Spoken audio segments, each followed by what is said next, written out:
Well, it's a tough act to follow, but I'm very happy to be able to do that.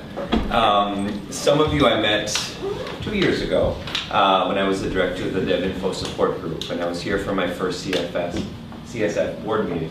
I'm happy to be back, not as associated with DevInfo support group per se, but as one of the 2 new trustees. So it's my honor to be here today as a trustee, and I'm looking forward to working in this capacity with all of you in the organization. As Chris mentioned, I left formally DevInfo support group to go back to school. So everything that I've just seen in the last hour or so is really exciting to me. It's exciting to me because I'm looking at it as new ways to engage my students in development. I left the world of international development as a practitioner, but certainly as an educator, this is paramount. This is what we need to be talking about in my classes.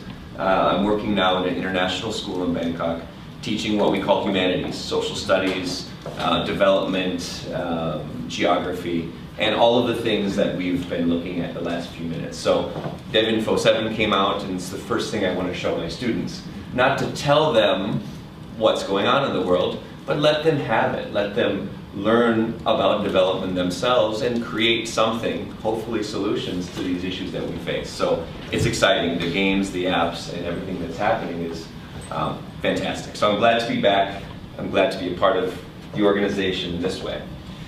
Chris have asked me actually to talk about something that's quite close to my heart. Prior to my work with DevInfo Support Group, I was with the UN and with UNICEF and UNESCO. In that work, I was working on education, particularly education data. This doesn't seem to yet be working. That's it. And I came onto DevInfo really looking for solutions to provide ways to report, to talk about, and to think about education data. When we were doing that, we realized there's issues. And many of those issues relate to, not my email, in fact, but that's what I want to show you about. Where we get education data, where it comes from. One of the challenges we have in the field of education is not the global number, not the national number, but the number of children in and out of school in a particular village, or a particular city, or a particular province. And speaking with Chris, speaking with colleagues around the world, in fact, we heard a very consistent message, and that message was, we don't have good tools to collect information. We don't have good processes and systems to bring that data from a school to the district, to the province, to the capital, in a timely way to make decisions that affect our world in education. This is something that's very much connected to DevInfo, but it gets at not the reporting issue, but the data collection issue. How do we get the data up through the system, make it useful to the people who are making decisions about it? Education is very interesting. It's not the only sector in development that needs this kind of work, but I think there's some opportunities in education that are make this a nice starting point. One, education, as you probably know, is very well structured. There are schools. There's people responsible for collecting information and sending it to usually districts. District offices send it up the system, and it's very well structured at a country level. Maybe different than a health information system, which tends to be a little bit more scattered by delivery points and other issues. So this is a great opportunity. There's also a critical need. If you think about the number of children in the US, the number of children in India, it's a big group of people who we need to understand where they are, what they're doing, how they're moving through the system or not. So I think there's a critical need there. When I was working with UNESCO in data, we would go talk to countries like Pakistan, and we'd talk about their data and ask them, what are the issues you face? What's the challenges you have? And oftentimes, they would have 4 numbers, 4 different data values to represent their enrollment rates, for example.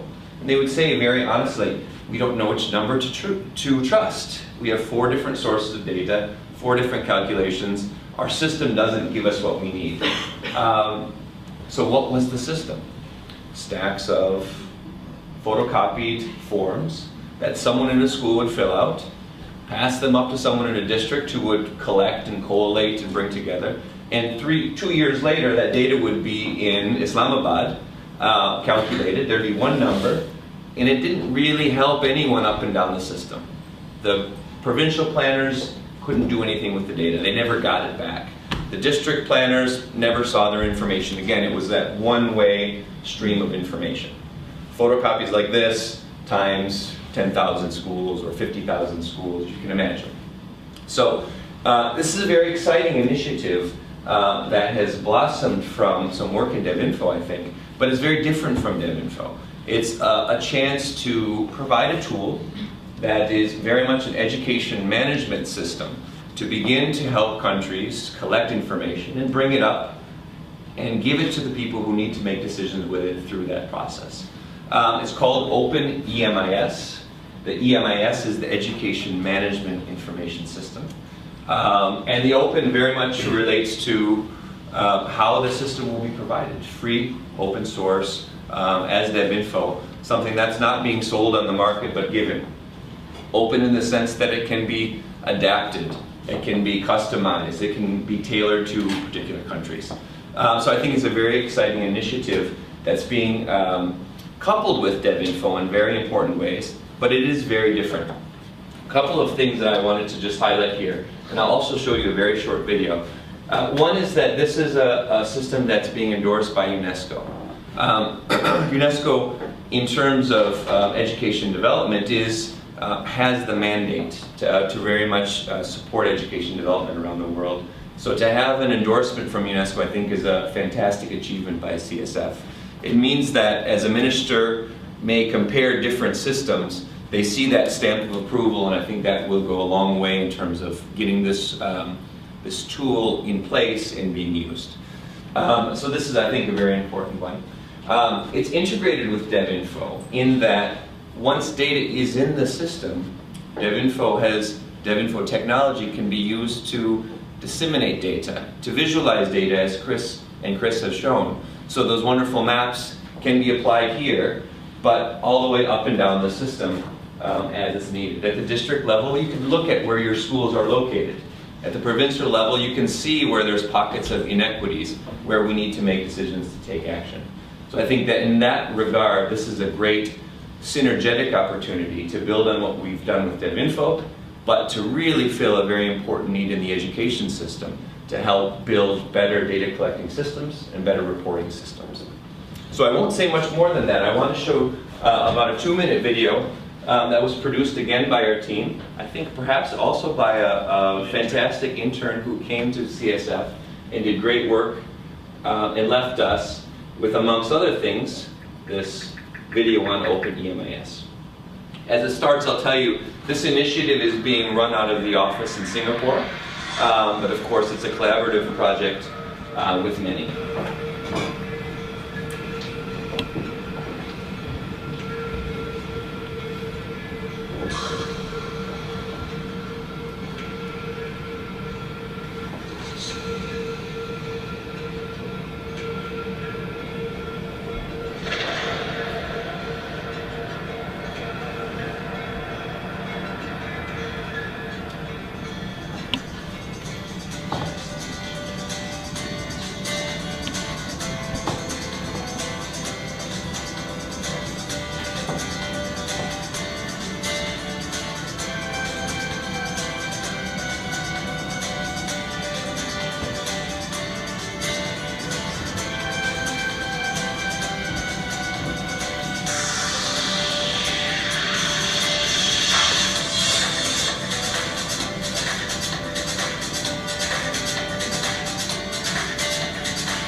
So the team in Singapore has been working very hard on this product, and very happy to say that only very recently UNESCO has given its final endorsement to release the tool. So the work has been going on, and finally we have a nice stamp of approval from UNESCO to go forward, with many countries interested in taking this up. So in the next few months I expect there's going to be some very exciting action. In Asia, countries like Mongolia, Laos PDR, Papua New Guinea are ready to move ahead. Jordan, countries in the Caribbean and others are very excited to begin to pilot the tool and to take this on as a new opportunity to improve their systems of data collection. So this is an exciting moment. It doesn't mean that there's a new stream of funding available now that UNESCO has given its approval. As you may know about UNESCO, they don't have any money. But I think what's exciting about this is an opportunity now to work at a country level with country partners to begin to really improve systems of data collection and reporting.